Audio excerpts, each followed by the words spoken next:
Harder than I thought, harder than I thought. Yeah, it's harder than I thought. Oh, it's harder than I thought, harder than I thought, harder than I thought, yeah. Oh, it's harder than I thought, harder than I thought. Woo, oh, it's harder than I thought, it's harder than I thought. Just as a consolation, I can say I learned a lot. Well, good morning, Northview. How are you doing this morning? It is so good to see you. How many of you have been able to safely escape the turkey and pumpkin pie coma? How many of you made it on the other side of that? How many of you are still very much in that space right now? I feel that too. There's still some pie waiting for me at home, and I'm just one of those guys. As long as it's there, it's going to continue to be eaten. So I got a couple more slices in me, but then it's time to shut her down for a while, if you know what I mean. But hey, I am so glad that you're here with us today. I'm going to wrap up today our series called This is Harder Than I Thought. And we're going to be looking at a tough topic today. And I just have been praying. I want you to know this. Really just been praying all week long and even long before this week for this message, more than usual, that the head part gets right, that the heart part gets right, and that you guys are able to really just feel how much I care about you guys on this particular subject. Because, grief is a hard one. And overcoming grief is really, really, really difficult to do.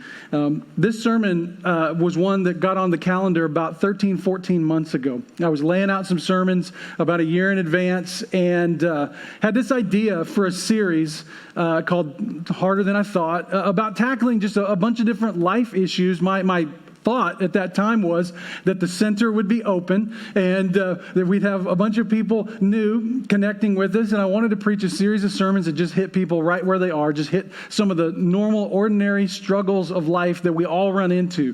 Things like getting past our past, things like marriage, things like parenting, things like waiting for God to show up or to do something. And but I had this one specifically on my mind as well, grief, overcoming grief. And this was the first sermon of the series that got scheduled, and I specifically scheduled it for the Sunday after Thanksgiving. Because it was 12 years ago, the Sunday after Thanksgiving, that my dad called me in the middle of church, and he doesn't normally call me when I'm preaching because he knows I'm busy right now. There's stuff going on. But he called me to say, hey, when you get a chance, why don't you give me a call? And when I saw that message, I knew it was strange, and so I went ahead and gave him a call, and he let me know that my mom's dad had passed away. They had just celebrated Thanksgiving together. We had not been with the family. We were living in Washington at that time. And within 24 hours, I was in Iowa prepping to do his funeral. So this time of year has always been one of those times of year where grief has just kind of got put right in front of us. Right alongside the thankful part is this pain and this ache that connects us to his loss. And not just his, but now grandma's and other losses that are connected to our family. This time of year, for many of you, is an especially hard time of year. Whether it's the actual season when you've lost somebody, or whether it's just a season in which so many memories are tied to, and it makes this season have this bittersweet component to it. This message was the first one that I put on the schedule because I knew this weekend needs to be the weekend we talk about this. I've been praying for this, praying about you, praying for you, long before today ever happened. And as I was prepping, I changed my title for the message because the original working title was Overcoming Grief. And as I was working on it, I realized that's a crappy title. You don't overcome grief. The obituaries have it right. You survive grief. Isn't that such a strange wording in our obituaries? I mean, where else in life or in conversation do we use the term survivors to describe the people who are still living when someone dies? And yet that is normal in every obituary you ever read. So-and-so passed away, he or she is survived by. The more I thought about that, the more appropriate that feels. You don't overcome grief, you survive grief. It's a constant battle. Some have described grief in terms of natural disasters. I've heard it described as an earthquake or a lifequake. I've heard it described as a tornado that just upends everything that it comes in contact with. I've heard others describe it like the crashing waves of a hurricane. They just keep coming and coming and coming. And it looks different for different people. How you battle with grief, how you experience grief is different. For some, it's being widowed at a young age and having to raise kids alone. For others, it's the guy that loses his son or his wife, and it's so caught him off guard. He's so unprepared. He's so unable to figure out his emotions that are going on that everybody he comes in contact with, he lashes out with, and he's angry because inside something has broken, something has gone wrong. It looks like a mom who's going to go by a cemetery on a regular basis, maybe even a daily basis, before going on with the tasks of the day, just to spend a moment of quiet and silence. Grief is a knife-like terror that can show up uninvited hundreds of times in a day. And the hopelessness and helplessness sometimes that you feel when you experience it overcomes you. Grief is the emptiness when you go to call dad for help, but dad is no longer there to answer the phone. Grief is the spouse who has to learn a new bedtime routine because there's no longer anybody to say goodnight to. Grief is the helpless wishing that things were different when you know nothing is going to be different. Grief is a whole cluster of adjustments, apprehensions, and uncertainties that make simple things in life difficult to experience. Whether it's expected or unexpected, death shakes us to the core. One of the things that we experience when we experience death and we start to feel the first waves of grief coming is this unpreparedness that we have for the emotions and the things that we're feeling, and that's okay. You're not supposed to be prepared, and you can't be adequately prepared when you face death like that. There's no way to be ready to experience something that's so unnatural. Death is not part of God's original design. It's part of the brokenness that's come into our world through sin. And one reason that death is so hard to accept is that it's completely out of step with what God has planned. So I want to speak to this today, because it is an experience that we all experience at some point, losing someone close to us, and the grief that's associated with it can be so difficult, sometimes unbearable, and seemingly impossible to get past. How do you survive grief? Before we get to some practical answers, I do want to make sure that this is heard, though, that while this topic is heavy, it is not without hope. So make sure that you don't mix up in your mind or in your heart heaviness for hopelessness. Because while it is a heavy topic, there is great hope that we have in Jesus. There is great hope in the midst of this. Today, in fact, is the first Sunday of Advent. I don't know if you are familiar with that, but the 4 Sundays preceding Easter, today being the first one. Some of you may participate in some sort of Advent reading or do the candles that some people will light on the 4 Sundays. This candle, if you were to light one today, is the candle of hope. Hope. I was writing this sermon, listening to Christmas music, and it caught me as I was writing and kind of wading through the heaviness, how appropriate that was. I know for some of you, the thought that I was doing this before Christmas or before Thanksgiving and listening to this kind of music was sacrilege, but just go with me here, okay?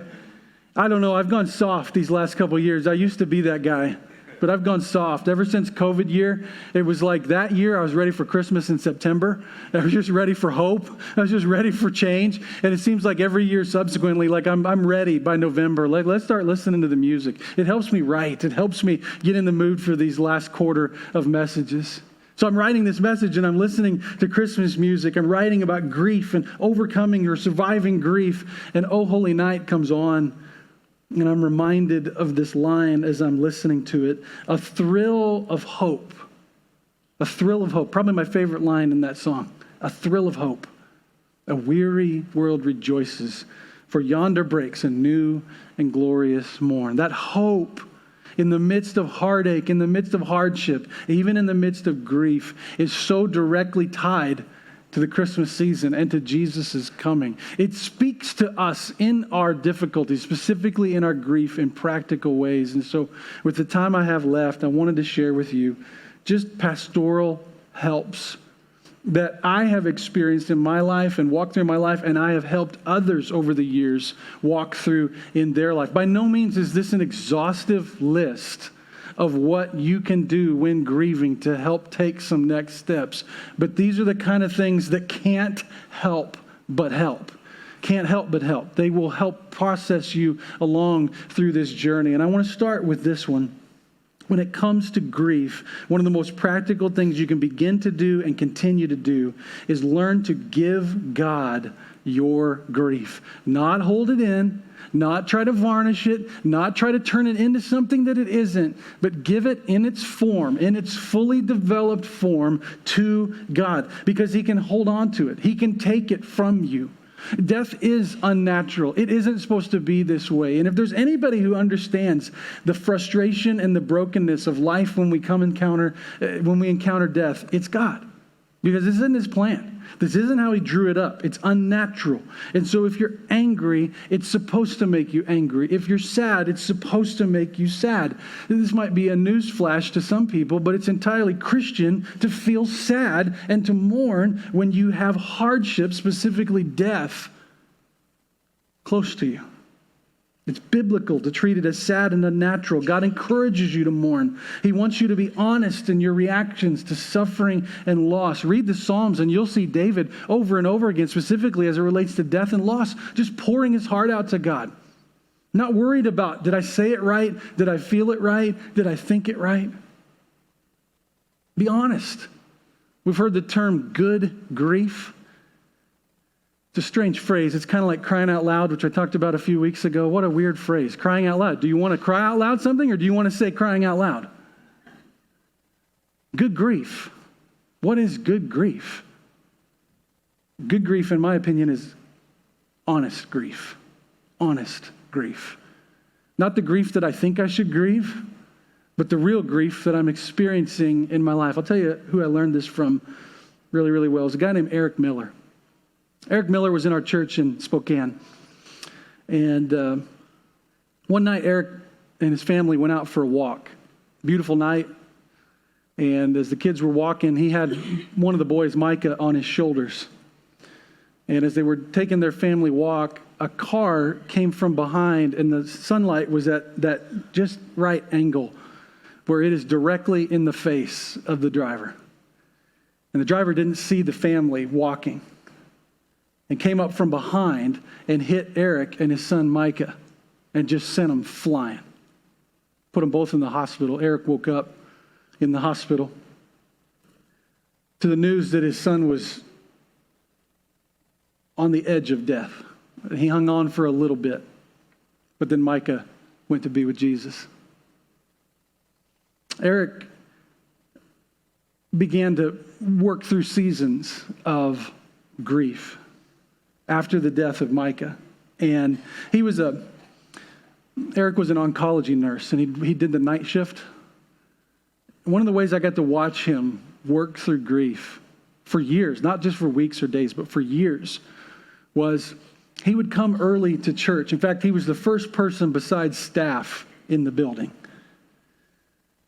He had just gotten off his shift, and he was tired. He knew if he went home, he'd fall asleep. And so he would come in the door, and he would get a full cup of coffee, and he would wait for his family to show up to service. But as he was waiting for them, he would just sit in the auditorium and worship. While our team was prepping and getting ready, he just became a welcome guest in the room. And he didn't need anything. He didn't ask anybody for anything. He just wanted to be in the room, just worshiping, just praying, just spending time wrestling through the emotions that he was experiencing. He would go on to write a book that I had the privilege of writing a foreword for.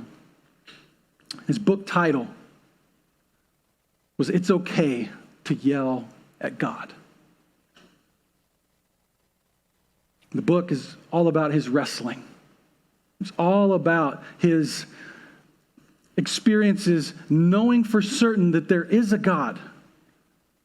And that if he's made this world, he must be a good God. He must be a powerful God. If he sent his son Jesus and he died on a cross and rose from a grave, then he must be a powerful God. But I don't understand what I'm feeling, and I don't understand why I had to experience it the way I had to experience it. He poured it all out into this book as he wrote it. And he modeled, in my opinion, what it is to be honest in your grief. So we don't have to feel guilty about grieving. Some Christians think that glorifying God as they grieve means putting on a happy face and acting like they're not sad. That's not true. That's not true. 1 Thessalonians chapter 4, verse 13, Paul talks about how Christians and non-Christians alike, but how they're different. He says, we don't want you to be uninformed about those who are asleep, meaning those who have passed on, who have died, that you may not grieve as others who have no hope. I think sometimes we expect our faith to make things hurt less. But faith won't make things hurt less. Faith gives us strength to not be overwhelmed. It doesn't make things hurt less. It gives us the strength to be able to continue. So we give God our grief. Instead of shoving it down, we give it over to him because he can take it, because he can receive it. Because sometimes instead of that, what we do is we try to use reason and logic, specifically in the face of tragic death. But reason and logic will not hold you up. They will not hold you up in grief. They won't. Faith that God, who even though you don't understand or know what's going on or why it's happening, the only foundation in times of loss is that God is still reigning on his throne, that he knows what he's doing even when we don't know what we're doing. So we give our grief to God rather than bottling it inside. Because rather than allowing it to tear us apart, we give it to the one who can take it and hold it. And this isn't a one-time thing, do it once, pray a prayer, and it's over. This is a constant thing that we give God. As the waves of grief come in, that we give that grief to God. As we do so, a second piece of encouragement that I would give to anyone who is struggling with grief is in time. It doesn't have to happen immediately, but in time, open your heart up to God's comforters, to his people. One of the greatest gifts that God gives us in seasons of loss is the life and relationship of those who are still living. The connection that we have with them. And often what I've seen is that it's a cyclical thing, that people are prone to comfort because someone has comforted them. And with the comfort they've received, they pour it back into someone else's life. In fact, Paul speaks exactly about this in 2 Corinthians 1, where he says, praise be to the God and Father of our Lord Jesus Christ, the Father of compassion, the God of all comfort, who comforts us in our troubles so that we can comfort those in any trouble with the comfort we ourselves receive from God.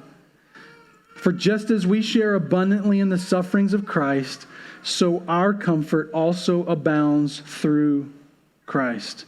I know that when loss happens, there's a sense in which we want to push relationships aside. We want to deal with it. Everybody's different. Everybody's wired different. But a tendency for many is to push people away in that season of grief.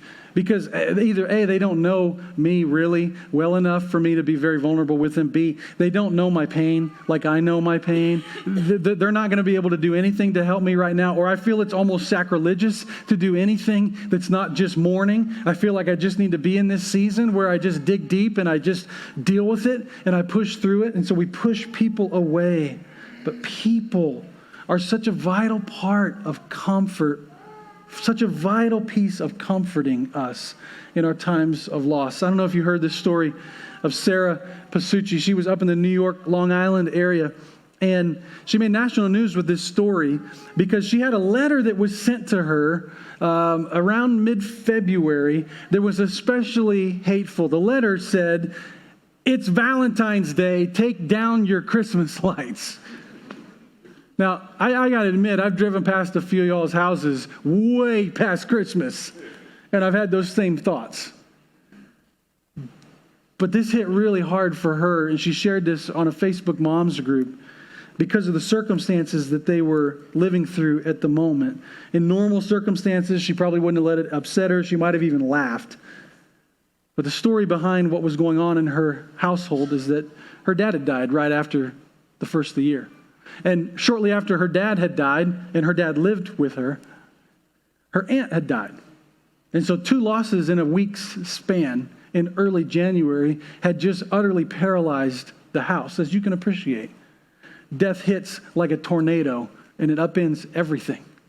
And so for the next several weeks, they're planning not 1, but 2 funerals. Dad was the one who put the Christmas lights up every year. So there's even a heartstring attached to that because this was his baby. Every year, the day after Thanksgiving, he would decorate the house. So it's Valentine's Day, and the lights are still up. And she gets this letter in the mail chiding her for not taking them down. And she took time to write this down on this Facebook group, that this was really a blow to the heart. No one really knows what's going on inside the house or why we didn't take down the decorations. She said, we've been preoccupied with funeral arrangements, mortgage and utility payments, and just the grieving process as a whole. So yes, we haven't gotten around to taking down his Christmas decorations, but be kind to people because you never know what they're going through.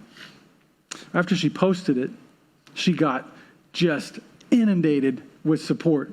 I mean, we're talking meals, hospital bills paid, GoFundMe set up, all kinds of encouragement. But one of the most incredible acts of sympathy and compassion that her neighbors gave her was that in mid-February, a bunch of them put all their Christmas lights back up. Instead of saying, tear it down, they said, we're in this with you. We're going to walk this with you. One of our core values here, in fact, core value number 2 is walking together.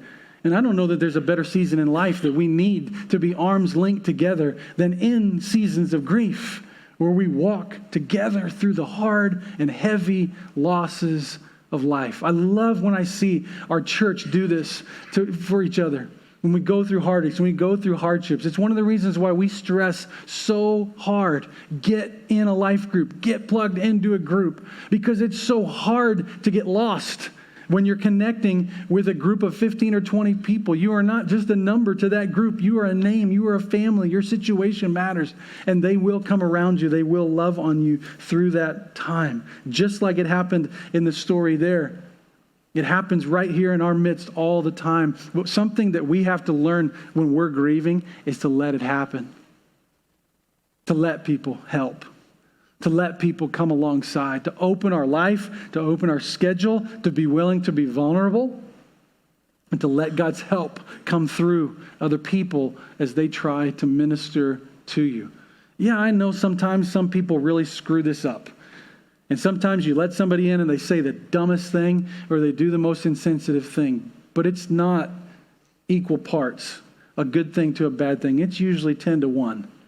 The good far outweighs the bad. Open up your heart when people are trying to help you through your hardship. Lastly, maybe most importantly, keep your eyes on Jesus. Specifically, keep your eyes on Jesus' eyes. I'm kind of weird. I like to watch people's eyes. Like when things are happening, when events are going down, I like to not just watch the event, but watch the eyes of the people to the best I can see and to see what they're seeing, right? When I'm watching a game, basketball is easier than football because I can see eyes. I want to see where the players' eyes are. I want to see where the coach's eyes are. What are they looking at? There's all kinds of things you could look at. What are they looking at in this moment? I look at leaders and I watch their eyes and I see what they seem to be attentive to and not attentive to. Why are they seeing what they're seeing? When one of our friends' kids makes a play on the court, I like to look at the eyes of the parents. What are they seeing? When I do weddings, I know every time the bride comes down the aisle, everybody looks at the bride. I like to look at the groom. I'm usually standing right there next to him. I like to look at his eyes. I like to see what he's seeing. I love to look at Jesus, and not just abstractly, but I love to specifically look at his eyes. I want to take you to 4 stories that if you're wrestling with grief, if you're struggling with grief, look at these stories, but specifically look at his eyes. I want to take you to Bethany. This is in John chapter 11. Bethany is where Jesus raised Lazarus from the dead. Lazarus had been dead 4 days. Jesus intentionally delayed arrival so he could come in and raise him from the dead and make a definitive statement about who he was and what his power was. So he shows up, everybody's crying. It's a funeral. Everybody's wailing. This particular family means a lot to Jesus. They're very close to him. And just seconds before he raises the guy back from the dead, John 11:35 records this. Look at his eyes. Jesus wept. He wept. You ever had the kind of tears that are the tears where you're trying not to cry, but the reservoirs in your eyes are just filling, and there's a point where you go, one blink and it's over? That's the kind of cry that's described here. It's not the wailing in the morning. It's the cry of sympathy. You ever been in a room where the emotional climate was just so charged, you just almost couldn't get away dry-eyed? It was just like captivating you. It sucked you in. That's what happens to Jesus in this moment. And it's because he loves these guys. He knows he's going to raise them in 2 seconds. But he cares so much about that family that their tears moved him to tears. Look at his eyes. When he calls Lazarus out of that grave, he did it with tears running down his cheeks. He did it in part because he knew that when he called Lazarus out of that grave, it ensured he was heading to one. Because as soon as he raises a dead man, the religious leaders want him out. Look at Jesus' eyes at Bethany as he raised Jesus. And now, look at his eyes in the Garden of Gethsemane. This is the night that he's betrayed. The night he's betrayed, just before he goes to the cross, Judas has sold him out. The religious leaders are en route to come arrest him. And he says this in Matthew 26. This is verse 38. My soul is overwhelmed with sorrow to the point of death. Stay here and keep watch with me. Look at his eyes. He's scared. He's vulnerable. He's so stressed out, he's sweating blood. Those eyes are bloodshot eyes. Those eyes are stressed eyes. He's asked 3 times, Father, if there's any other way besides the cross, but not my will, but your will be done. He's asked his 11 closest friends to stay watch with him through this night because he is overwhelmed with grief and sorrow. And everybody falls asleep in that moment. He is shaking because of the terror of the cross that's out in front of him. Look at those eyes. He knows that's what it's going to take to fix this problem. That's what it's going to take to restore the world. Now look to Calvary. From Bethany to Gethsemane to Calvary. He's on the cross. Look at his eyes. He says, Father, forgive them. They know not what they do. Where are his eyes? They're on you. They're on you.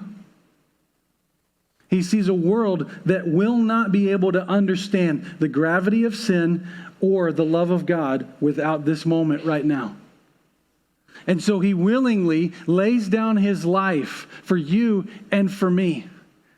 And by doing so, he brings the sorrow and pain of all eternity into his body. Look at how Isaiah 53 describes it.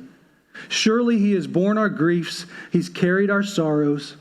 Yet we esteemed him stricken, smitten by God, and afflicted. But he was pierced for our transgressions. He was crushed for our iniquities. Upon him was the chastisement that brought us peace, and with his wounds we are healed.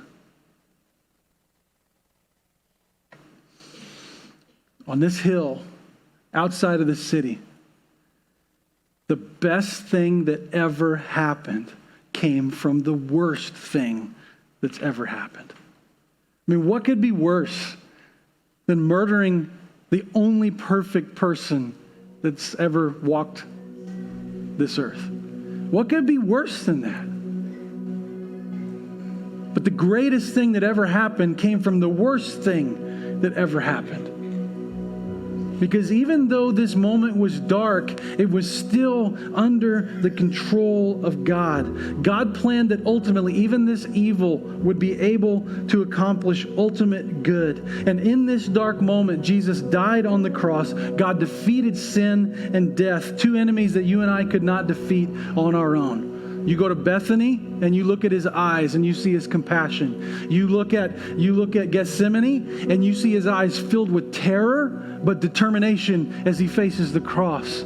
You look at Calvary and you see his eyes full of love and forgiveness for all of those who have rejected. Now you go to Easter Sunday, look at his eyes. They're open. They're open. He's dead on Friday. He's alive on Sunday. And that's the announcement to the world that all those who believe in me, though dying, yet will still live. And as we encounter grief, as we encounter loss, as we encounter death, we have to understand that each one of these stories was a lens to interpret the other. Bethany was a lens to understand Gethsemane. Gethsemane was a lens to understand Calvary. Calvary was a lens to understand eternity. So if God has settled eternity, then what he's done for us is given us hope, even in the hardest and most difficult experiences that we have in life. His eyes being open on the other side of the crucifixion means that the final enemy will in fact die. 1 Corinthians talks about this, that death is an enemy, but that this enemy will die. 1 Corinthians 15:26, the last enemy to be destroyed is death. Listen, I'm here to tell you, you cannot rush through grief. It is real and it is hard. But there is a pathway to surviving it and not being crippled by it. It starts with taking that which is inside you and giving it to God as regularly and frequently as you can. It also is connected to how you link arms with other people and allow strength from God's people to be passed to your life. I heard one lady say this to another gal in her season of grief. She said, "I'm running thin on faith right now. Can I borrow some of yours?" And I thought, what a perfect picture of what it is to do life together. Part of going through seasons of grief is opening your heart and life to other people because God's sending them to you to be a comfort. Keep your eyes on Jesus, though. Above all, keep your eyes on Jesus and know that his eyes have been on you. And that your story, though painful and difficult, is not over. He's not done. And that he is still working and redeeming even to this moment. So as we come to this moment of decision and response, I want to lay out a couple. For some of you, today is about establishing with certainty where you're going to spend your eternity. You realize that we go through life often wondering about what happens after we die? You don't have to wonder anymore. Jesus has assured us with his resurrection that all who have placed their faith in him, everyone who's declared him their Lord and their Savior, with certainty will be with him forever.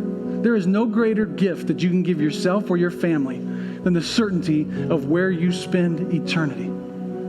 I've done funerals of non-believers and believers, and I will tell you, both have pain. One has hope. One doesn't. It's harder. It's harder without Jesus. You can have that certainty today. Why would you wait? If you want to respond and declare Jesus Lord of your life as we sing these next songs, I'll be standing in the back. Would love to meet with you and help you take that step. For others, maybe today has brought up just pain and challenge, difficulty, and you would like to pray with somebody I want to invite you also, if you'd like to pray, I'll be back there. Our elders, a couple of them will be back there, ready to pray with you as well.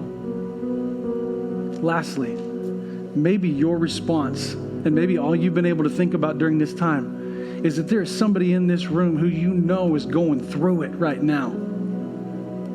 Just move and go find them. Put your arm around them. Let them know you care about them. You're here for them. And you want to help them through this struggle and this difficulty that they're in. Would you stand with me? And would you join me in a word of prayer as we get ready to respond? Heavenly Father, Lord, I thank you that even on the hard stuff of life, that you don't leave us helpless and alone. God, I thank you that you've given us certainty even in the midst of difficult times. And God, I pray that today, that someone in this room who's doubting can have their faith renewed. Someone in this room who's hurting can open their heart to the comfort that you want to bring through other people. Someone in this room who's determined that this situation and their spot in life is just perpetually hopeless, that they can be given a thrill of hope as you meet them where they are. Lord, we ask you to come by your Spirit and renew and restore us even as we sing these songs. It's in your name that we pray. Amen.